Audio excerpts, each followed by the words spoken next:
surgical. My dad had kidney cancer, Really? but they caught it early. Did he survive? Yep. What's he, how long?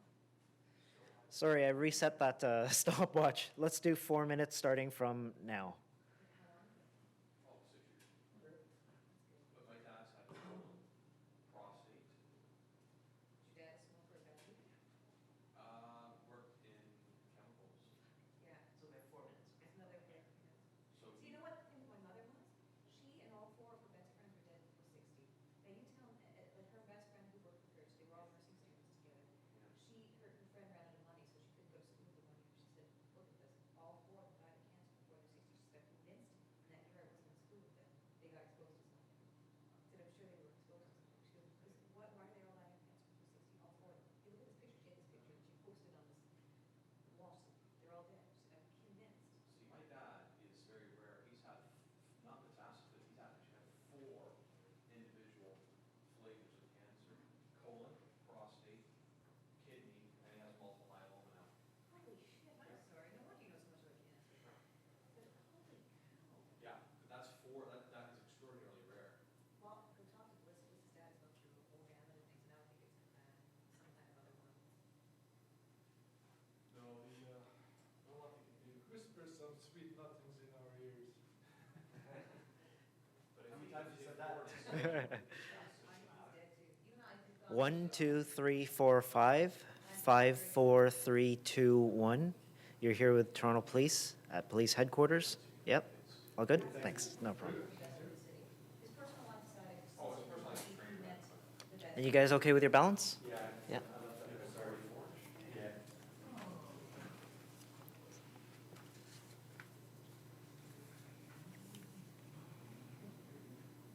I realized more about you than the last 20 years.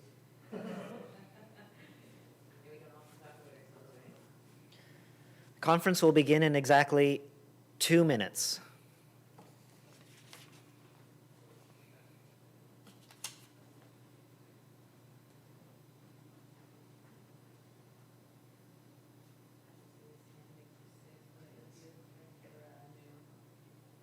Yeah, did you come from the station?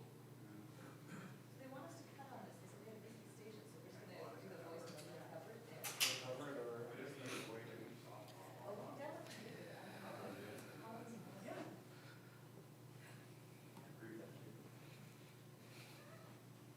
Oh, we done it?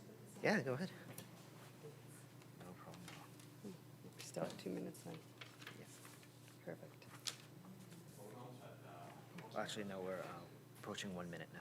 Okay. It spread a lot further than it did. I think the doctors came to that constant test, so there's no conflict, so they can do diagnostics. 1 minute. Alone, and they kind of try to reach the diagnostics.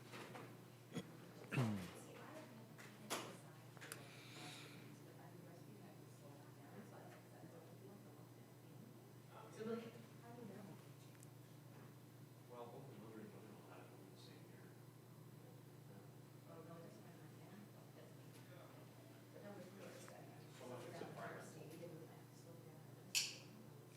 30 seconds.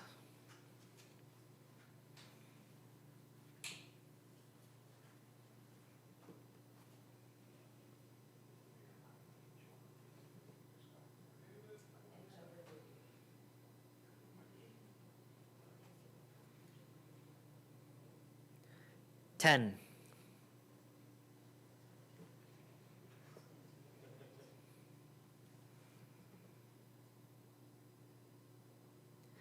Good morning, and thank you very much for coming to Toronto Police Headquarters. Today, I'd like to introduce to you Detective Shannon Dawson of the Homicide Squad. She'll be here to speak to us about homicide number 28 for 2014.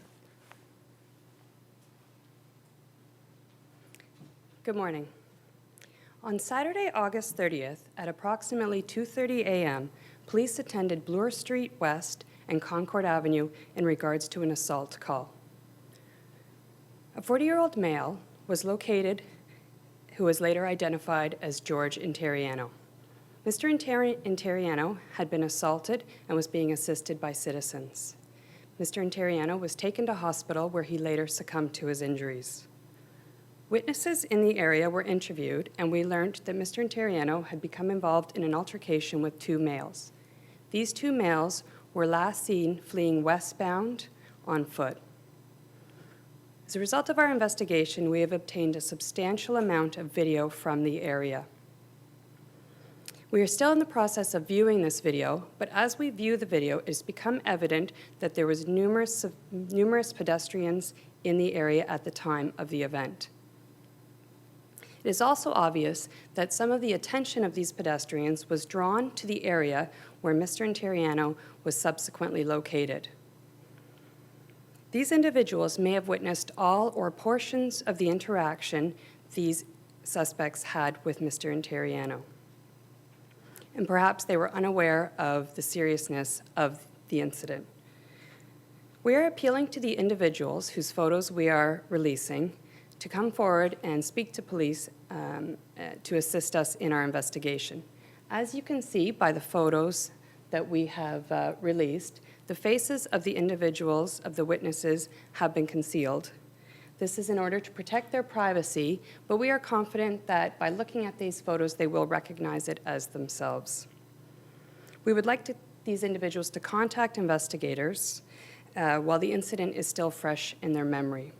We're also appealing for anybody who was in the area of Bloor Street West and Concord Avenue in the time frame, anyone who has not contacted police and may have seen something to come forward and speak to us.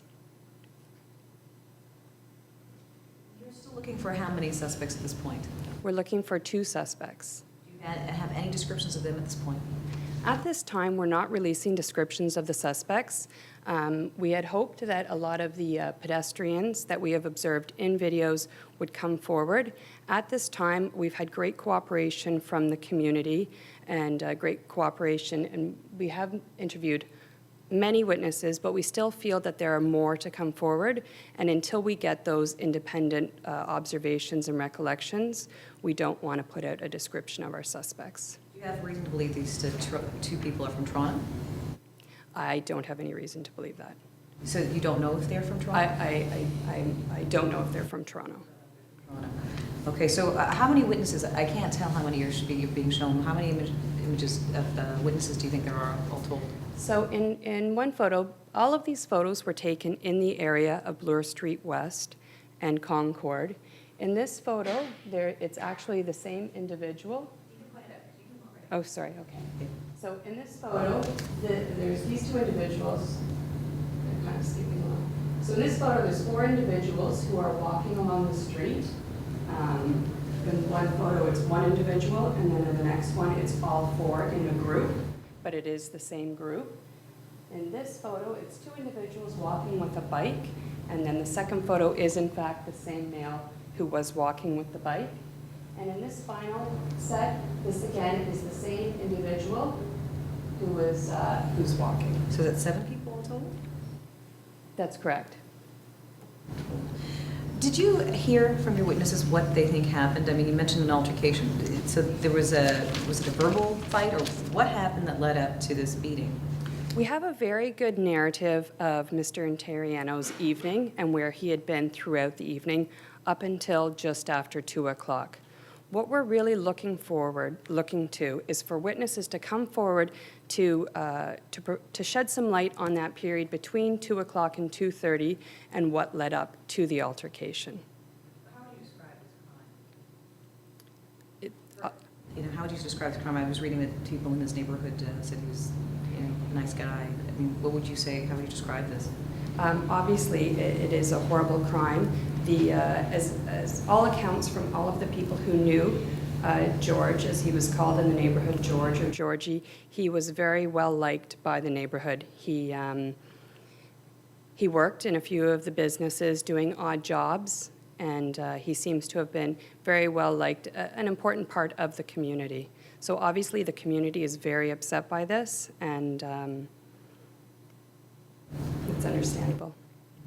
Is this a case where, these people, maybe you're looking at them as witnesses at this point, but should they not come forward, would your focus maybe change to them possibly being suspects as well? No, these are 100% most definitely witnesses. At this point of the investigation, we believe these people to be witnesses, and we are looking to them to come forward just in that role as that of a witness, somebody who will be able to help us fill in those gaps that we're missing. For people that are reluctant to come forward, walk them through the process. What are you going to want from these people? Do they have anything to fear?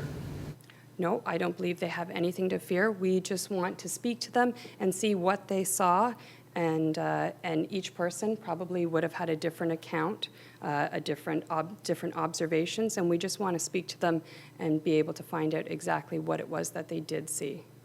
Why do you think they'd be able to identify themselves here? I mean, with the faces are obscured, it's kind of, and it's dark. Well, why do you think they would be able to identify themselves? You say that you think they would be able to? Why so? I think they would be able to identify themselves. They, as most people would, you know where you were on Friday night going into Saturday morning, and you know the friends you were with and where you were and what you were wearing. And I think that if the average person was to see a photo of themselves with their face blurred out, they would still identify themselves because you know what you were wearing, you know you were walking your bike with that friend at that given moment. Any more questions? Would he be targeted? Pardon me? Would he be targeted? Would who be? Sorry. Do you think he would be targeted?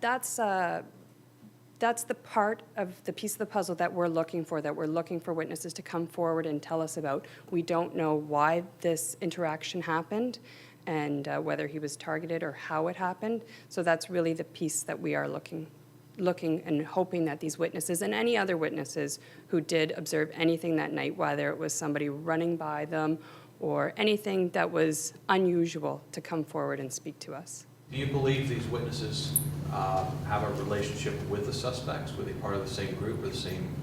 No, we do not believe they. Completely unrelated? Completely unrelated. Do they believe that this man, George, knew the assailants? We don't know. So do you have much to go on with regard to the assailants at this point?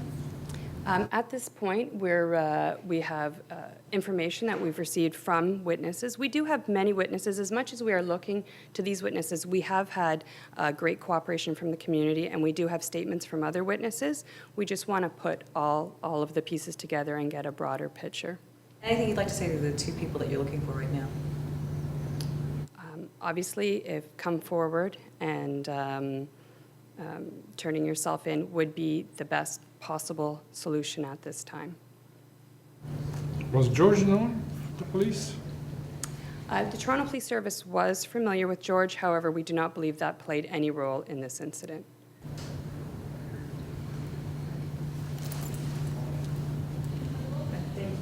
Thank you. Thank you very much. That concludes today's conference. The news release and the photos will be available online shortly.